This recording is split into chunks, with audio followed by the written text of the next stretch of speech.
Peruvian Soup by Pan Orpheus. Machu Picchu was hung sideways. I should have known right then. Something about this restaurant was off. Chapter 1. In the Soup.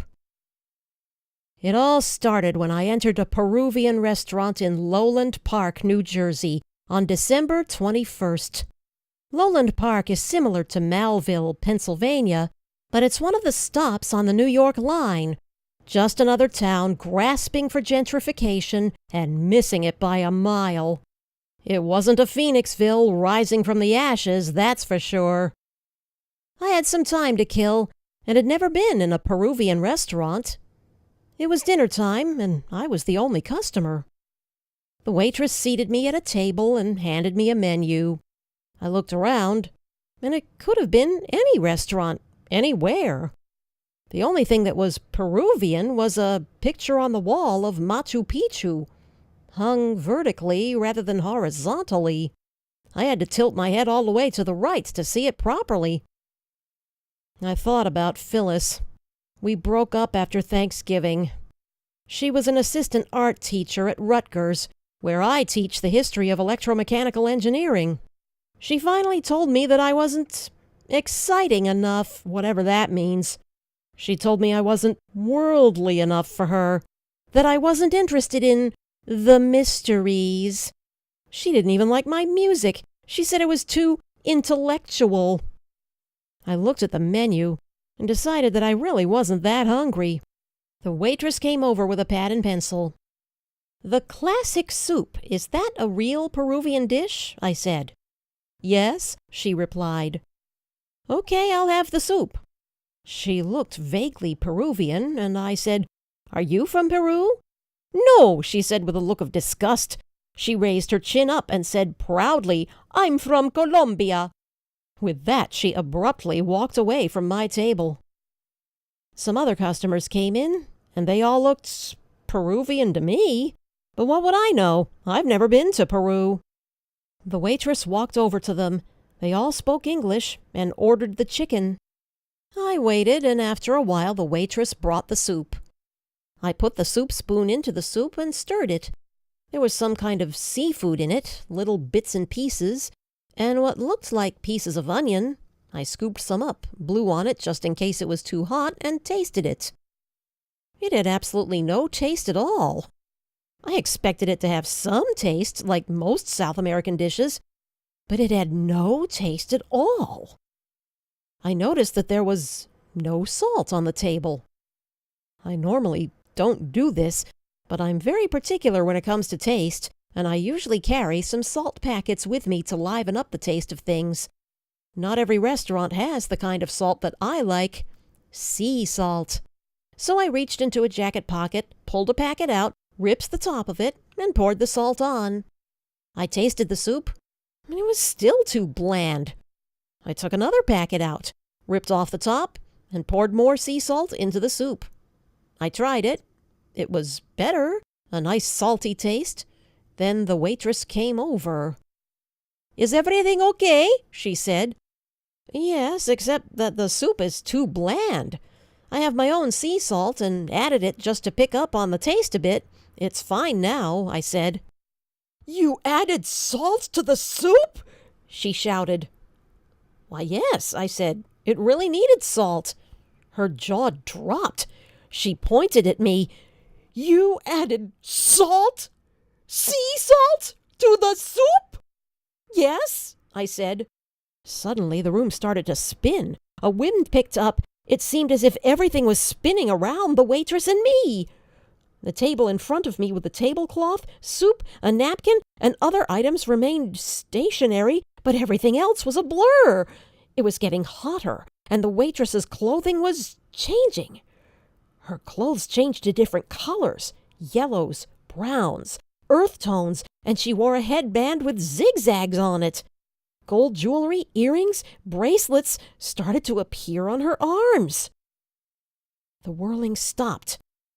My table, with the soup on it, was now in some other place, and I was sitting at it just as I had before, except that I was in an arena of some kind. The waitress stood to my right, and standing before me about 10 feet in front of me was a man who looked vaguely Egyptian. He had a tall blue headpiece on and was tattooed all over. He also had gold jewelry and a fierce look. His face had paint all over it. "He put sea salt in the soup!" the woman shouted. "What?" the man said. "He put sea salt in the soup," she said once more. He pointed at me. His hand was shaking. "You put sea salt in the soup?" he asked in a fierce tone of voice. "Well, yes, it was kind of bland," I said. His hand was shaking, and he abruptly turned to the woman. "Where is he from?" "He's from the future," she said, "from the lands to the north." "You put sea salt in the soup?" he shouted once again. "Look," I said, "the soup was bland. I've already told you that. Now where and when am I?" I said. The man looked at the woman as if he didn't understand my question. She said, "He wants to know the date of today, the date on our Mylantian calendar, and he doesn't know where he is." The man's jaw dropped. He said, "It is the year 1, the day 1. It is the beginning of the new age, and you are the one.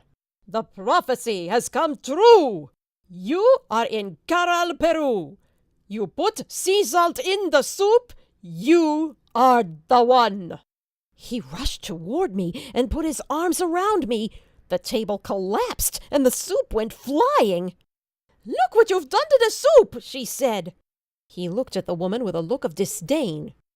"Go back to Colombia where you came from, you slut." He put his hands on my shoulders and gazed into my eyes. There was a huge smile on his face. "Come," he said, "I shall show you where you are." He guided me forward, and we walked through what seemed to be a portal of some kind. Then I saw it. A boulevard of pyramids as far as the eye could see. There were pools, fountains, and living quarters for the 20,000 people who lived in the city and the outlying areas. I could hear the music coming from everywhere, played on pelican bone flutes. We started to climb up stone steps, noting that here and there one could see fountains of all sizes. The man spoke. "There are fountains and gardens everywhere, for this is a city that honors the air, the fire, the water, and the earth. There are large formal gardens, small secret gardens, and pools teeming with marine life. There are exotic birds roaming and flying freely in all of the gardens, and the ever-present crows. Here and there, of course, there were the ever-burning, eternal flames." "You are in Caral, Peru," he said. The woman was behind us. "What will you do with him?" the woman said. He looked back at her with a look of disdain. "I shall take him to the oracle, of course," he said. He led me through a passageway, and it seemed as if we were passing from one hallway to another, all looking very much the same.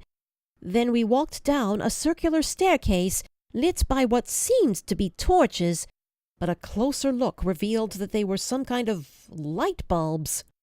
When we got to the bottom of the stairway, we entered a large room that was brightly lit.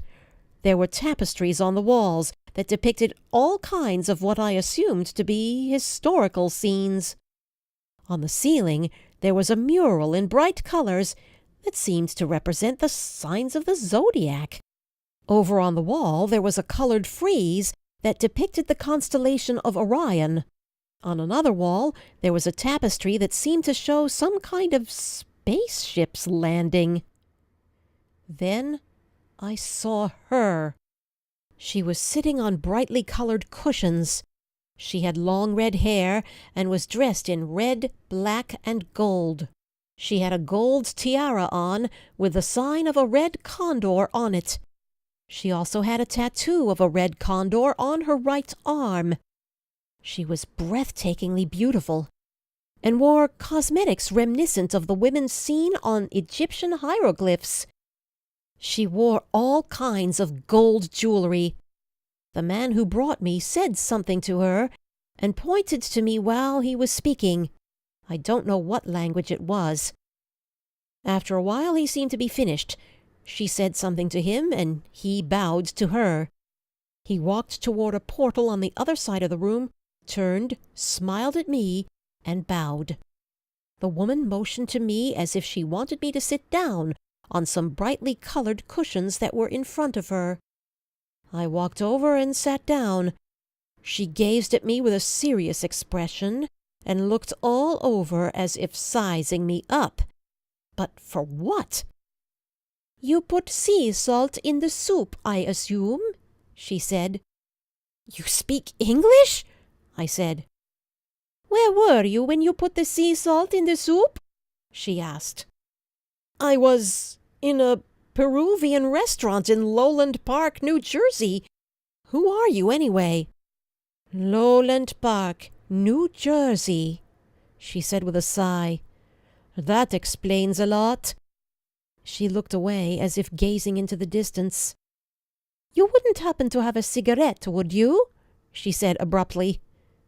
"No, I don't smoke. You smoke cigarettes?" "I've tried them from time to time when I've traveled to your time and place. I prefer the sacred dust of Caral." She took out a fiber bag and what seemed to be an inhaler made from the bone of a bird, perhaps. She stirred 2 fingers in the bag and withdrew a few pinches of a fine white powder and placed the powder into the inhaler.